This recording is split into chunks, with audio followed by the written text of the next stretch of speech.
Tina Fournier, and I work for the City of Ottawa, and I'm an author that has written a book that I'm going to read to you today. The book is called Apple in the Woods. Once upon a time, there was a dog named Apple. She enjoyed adventures deep into the woods. Deep, deep into the woods where fairies and talking bushes lived. Apple is a fun-loving dog who looks a little different than some other dogs. She has one ear that sticks straight up and one ear that flops over. One day, while Apple was deep, deep into the woods, a little fairy named Erica brightened her day. "Hello," she said. The happy and playful fairy twinkled around Apple's nose, singing and dancing. With a smile, she asked Apple, "Would you like to sing and dance with me?" Apple was excited to make a new friend and sing and dance. "Yes, I would like to very much," she replied. Apple and Erica danced around the woods, having a great time together. Suddenly, Erica stopped singing and hovered in the air quietly. Apple was still dancing around until she realized Erica had stopped. Apple turned around to see what had grabbed her attention. Deep, deep in the woods, there are bushes that can talk. And boy, can they talk. But this bush was fast asleep. But even though it was sleeping, it was moving. Something was hiding in the bush. Apple and Erica walked over to the bush to see about this mystery. All of a sudden, a cat leaped out of the bush. Apple and Erica were not expecting anything to jump out at them. They both fell onto their tushies. The cat laughed so hard it fell onto its tushy too. Apple and Erica got up and went over to the cat and asked what his name was. The cat replied, "My name is Josh." Then Josh looked at Apple in a very odd way. "What's wrong?" Apple asked. Josh replied, "Your ears are the coolest ears I have ever seen. I wish I had ears like that." "Thank you," Apple replied with a smile.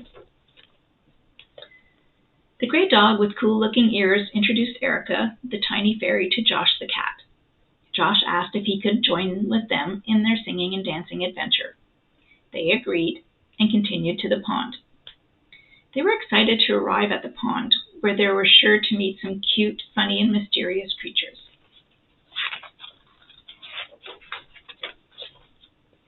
After singing and dancing to a few songs, Josh finally asked, "How much further is it to the pond?" Erica replied, "We just need to pass where the horseshoe meets the hat. Then we will be there." The cat thought for a minute and then asked, "Horseshoe meets the hat? How far away is that? We've been dancing around for a long time. And where's the horseshoe or hat in the middle of the woods?" Apple laughed. "Look at that rock next to the oak tree. It's shaped like a hat. Look at the old horn lying on the ground next to it. It looks like a horseshoe. We are here." "Here at the pond?" Josh asked. "I don't see a pond." "If you close your eyes for a couple of seconds and imagine a pond, it will be there," Apple said. "Deep, deep in the woods is a very magical place." Josh closed his eyes and imagined a beautiful pond with ducks, swans, and butterflies flying around. When he opened his eyes, he was amazed by what he saw. He saw exactly what he imagined. There was a pond. In that pond, ducks were swimming with their families, beautiful swans by the edge, and endless amounts of butterflies fluttering around. One of them stopped and landed on the tip of his nose, making him wiggle it. There was even a couple of elves diving in the water. Josh could barely believe his cat's eyes that he was standing right in front of a pond that wasn't there before he imagined it. This was truly a magical place. Apple ran and jumped into the pond, and Erica flew over everything from edge to edge. Josh just stood there watching. He was nervous, but wanted to have fun too. But he was embarrassed because he didn't know how to swim. "Come in and play," Apple yelled to him. Erica flew over to Josh and told him to go ahead and jump in. She told him not to worry, that this was a magical place where no one ever got hurt. "The pond will protect you. You will float, and the pond will help you learn to swim," Erica said. Josh thought that sounded silly. How could a pond show him how to swim? Now, fairies are pretty small, but Erica swooped down, and before Josh knew it, he was being picked up and dropped into the pond. Then Erica flew down and dove into the water with him. Josh was scared and started splashing all over the place until he realized he was floating. Then he started to move through the pond, kicking his back and front paws. "I'm swimming," Josh said with excitement.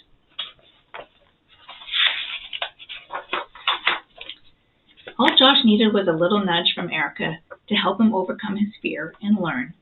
She wanted to help him, not laugh at him because he didn't know how to swim. Josh had made some wonderful new friends.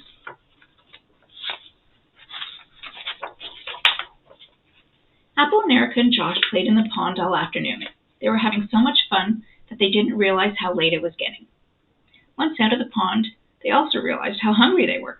Their bellies were making rumbling sounds. They said goodbye to the ducks, swans, butterflies, and elves and went in search of a snack. They started walking, but Erica flew ahead and soon came back, fluttering her wings with excitement. She told them that there were strawberry bushes ahead next to some pretty trees and logs that they could sit on. The cool-looking eared dog, cat, and fairy plucked the berries from bushes and sat on the logs. They ate till their bellies were full, each of them with a big grin on their faces, happy for the new friends they made. The end. Thank you for letting me read to you, and I hope you enjoyed the story.